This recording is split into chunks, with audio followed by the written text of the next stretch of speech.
Lali pertanyaan ini warah. Ya pertanyaannya ngantuk niku. Assalamualaikum warahmatullahi wabarakatuh. Waalaikumsalam warahmatullahi wabarakatuh. Yang saya mau tanyakan gini Pak, ya, waktu wudhu perjalanan sholat di rumah Nah, itu kalau mandi nah, kita pakai berbetat madu, nah, terus kita langsung wudhu. nah, Itu yang satu, yang tahu tindakan atau tidak. nah. Yang kedua terus perjalanan sholat ketika kita saya pakai sarung atau celana itu melihat melihat kemampuan kita sendiri Nah. itu sah atau tidak. Oh iya. Terima kasih Pak Bito. Wudhu dalam keadaan masih cuma berbetan anduk, mandi terus andukan terus wudhu sah apa ya? Sah. Wong wudhu sah selagi saat wudhu belajar orang jur tengah-tengah wudhu sampai merusak wudhu kondumek dakare barangnya lalu batal. Cuma wudhu dalam kondisi telanjang itu makruh, tapi sah. Apalagi pakai anduk sah. Kemudian dalam sholat apa itu pakai sarung, melihat kemaluannya, melihat langsung sarung, kemaluan kan tutupi sarung apa? Apa melihat bentuk kemaluannya karena jur tahiyat atau gimana? Ini Pak, maksud saya waktu kita melakukan wudhu terus pakai sarung kan belum sholat. Kalau kita sholat itu sah saja. Ya sah. Sebelum itu melihat Oh iya, tak kira nak dalam sholat melihat kemaluannya.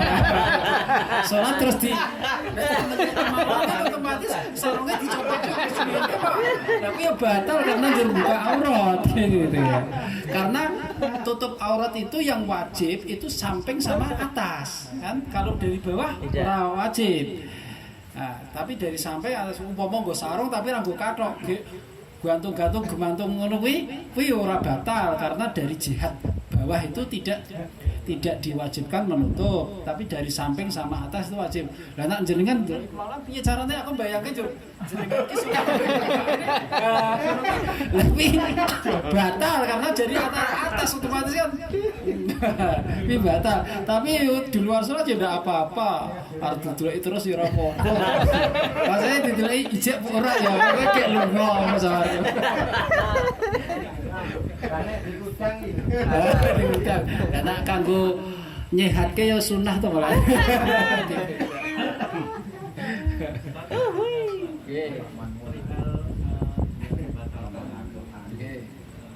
apabila kita sudah berwudhu bersentuhan dengan makronya Imam Syafi'i Batal. batal. Eh. Yang saya tanyakan, kalau kita bersentuhan dengan istri itu kan makro karena perkawinan. Heeh. Kalau dengan anak perempuan kita bersentuhan itu kan makro karena nasab. Hmm. Nah, yang ingin saya tanyakan apakah karena selama ini saya kalau sholat itu dulunya saya kalau sholat dengan istri jamaah itu sering cium tangan lah. Tapi mulai sekarang setelah saya tahu itu saya menghindari bersentuhan karena namanya saya sholat jamaah tarawih. Saya ingin saya tanyakan benar yang saya pahami. Ada yang benar, ada yang salah. Tentang aula mastumun nisa, bersentuhan dengan wanita itu membatalkan wudhu. Menurut 3 imam semuanya batal kecuali Imam Malik. Kalau Imam Malik bersentuhan dengan wanita itu tidak membatalkan wudhu, sama halnya wanita itu ajnabiyah atau mahram, itu tidak membatalkan wudhu karena dia mengartikan aula mastumun nisa ini au jamak tumun nisa, kaum menjima wanita. Dia juga berdalih riwayat pernah Sayyidatina Aisyah mencari Rasulullah di malam gelap di kamarnya, kok loh Rasul di tempat tidur digergep kok ora ono. Terus kuliin Sayyidatina Aisyah samping gerumbut-gerumbut terus mendapati Rasulullah itu sedang sujud. Nah, tangan Dewi Aisyah menyentuh sukune Rasulullah. Nah itu tapi Rasulullah juga tidak membatalkan sholatnya, tetap meneruskan. Berarti dari itu bersentuhan kulit itu tidak membatalkan. Dari dasar itu Imam Malik berijtihad tidak membatalkan. Tapi 3 imam yang lain itu batal karena banyak dalil yang mengatakan bahwa bersentuhan kulit dengan selain mahram itu membatalkan sholat, kecuali kita bersentuhan bukan mahram tapi anak kecil ya. Anak kecil yang tidak mustaha, belum di itu anak kecil sama anak kecil, atau orang dewasa nyentuh anak kecil, atau kita disentuh anak kecil, itu tidak batal wudunya. Nah, tentang istri itu bukan mahram, itu ajnabiyah. Meskipun sudah jadi kita, istri kita itu tetap ajnabiyah. Kalau mahram malah tidak boleh dinikah, Pak. Bahasanya setelah jadi istri itu halilah, wanita yang halal untuk kita apa-apakan. Itu kayak enak-enak ya. Jadi ono nak sing ora kena itu kan ponaan, nak kuwi kan penaan, Pak. Jadi penaan. Tapi istri tetap ajnabiyah ya. Cuma jadi halilah, halal. Nah ini maka bersentuhan kulit dengan istri karena asal istri itu ajnabiyah. Sampai jadi istri kita juga ajnabiyah. Kalau mahram malah tidak boleh dinikah. Maka tetap membatalkan wudu. Membatalkan wudu. Lah nak ling apa itu sentuhan bare salat itu ya salat yang sebelumnya ya sah saja. Cuma nak kita mau salat sunnah ya wudu meneh berarti. Salat wudunya telah batal. Adapun kaul Imam Malik yang mengatakan bahwa wudu tidak batal sebab bersentuhan lawan jenis, kulit lawan jenis, ini kita boleh ikut tatkala darurat, boleh taklid kepada imam yang lain dalam kondisi darurat, pindah madhab itu boleh. Intiqalul madhab diperbolehkan dalam kondisi darurat. Seperti kita ini kan orang madhab Syafi'i. Terus ketika kita ihram tawaf itu kan kedudukannya seperti dalam sholat, hanya saja boleh bicara, boleh minum, tapi tetap harus suci sebagaimana dalam sholat. Nah ini tawaf kan orang-orang kekhususan laki-laki tok, ini garis laki-laki, ini perempuan tidak ada. Atau tawaf di apa laki perempuan sekan ke ono kae. Nah itu sangat mungkin kita itu bersentuhan dengan wanita ajnabiyah. Wong aku ora tersentuh, aku malah kabung bareng apa? Abadi. Ya aku masing diarep-arep rada adi. Ora wong Turki itu dipapat-papat kae. Nengkleng-nengkleng itu diambung kan. Woi, cucul-cucul lagi piye iki gitu. Ternyata dia sendiri tertekan.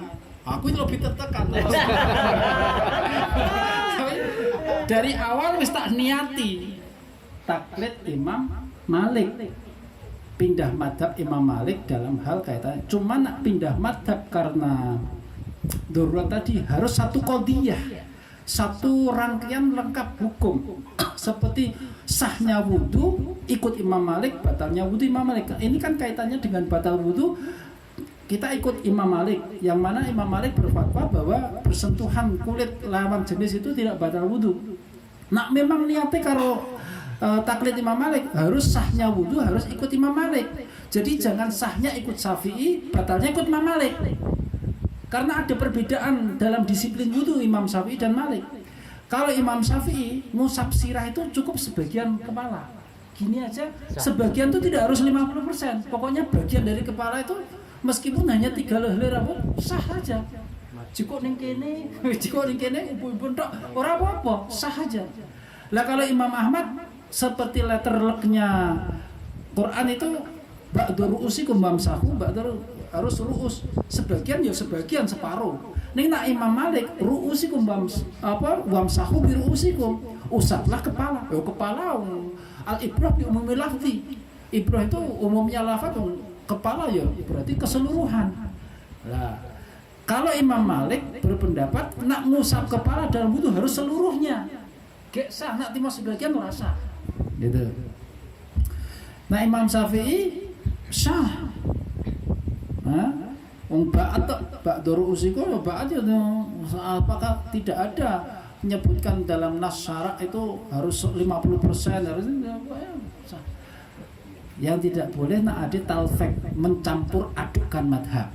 sae wudu ikut Imam Syafi'i sing ikut jambule sok sah, tapi batale wudu melu Imam Malik sing golan karo wudu tawaf tuntunan karo istine. Oke, lah itu ora kena nyampur anduk ke madzhab penake dhewe ngono ora kena. Nah, memang Arab taklid Imam Malik dalam hal tawaf karena engko nak nanti batal wudune tawaf, wudune waduh tenan masalah. Waduh keluar dari masjid itu ada nak arep wudu karo Zam-Zam ora tegel masalah iki kok. Zam-Zam nang kon sekitar ada tapi pecah banyu Zam-Zam lho wah buayane geraup gimana kan ora ngumbah sikil ora prayoga ngono. Lah itu ya kita jaga itu kemuliaan Zam-Zam. Nah, kita nak ikut Imam Syafi'i susah benar. Maka untungnya ono kau kena intikal mazhab ketika darurat. Cuman nak intiqalul madhab pindah madhab karena darurat itu harus satu qodiyah lengkap Pak, dari mulai sae perkara kuwi tekan batale ikut satu qodiyah, satu rangkaian hukum. Jangan dipek-penake sae melu Imam Syafi'i batale Imam Maliki. Ora kena nak ngono kuwi. Kok zakat Imam Syafi'i dalam Ashabus Syafi'i satu mut itu bisa diartikan kaul yang paling rendah itu 5, sekian on kan itu dibulatkan 6 on dan 6 on ping 4 itu kan berarti 2,4 kilo 24 on. Aduh zakat fitrah 2,5 kilo sah. Nah saiki wong nek saya bersikeras harus kutil balad, bahan makanan balad itu berarti bahan makanan pokok tidak diganti dengan uang. Sing nenake diganti dengan kimah itu Imam Hanafi. Ning Imam Hanafi dalam ukurannya satu mut itu gede loh Pak, bisa lebih 7 on. Jadi nak kudune satu sok itu 3 kiloan. Nah, aku nak masalah 2,5 kilo Imam Syafi'i, ning ganti duitnya Imam Hanafi. Lha ya repot ya, kok akhirnya duit 2,5 kilo. Lah kuwi. Nah Imam Hanafi total 3 kilo ngono lho maksudnya. Ada di campur aduk ke madhabe iki ora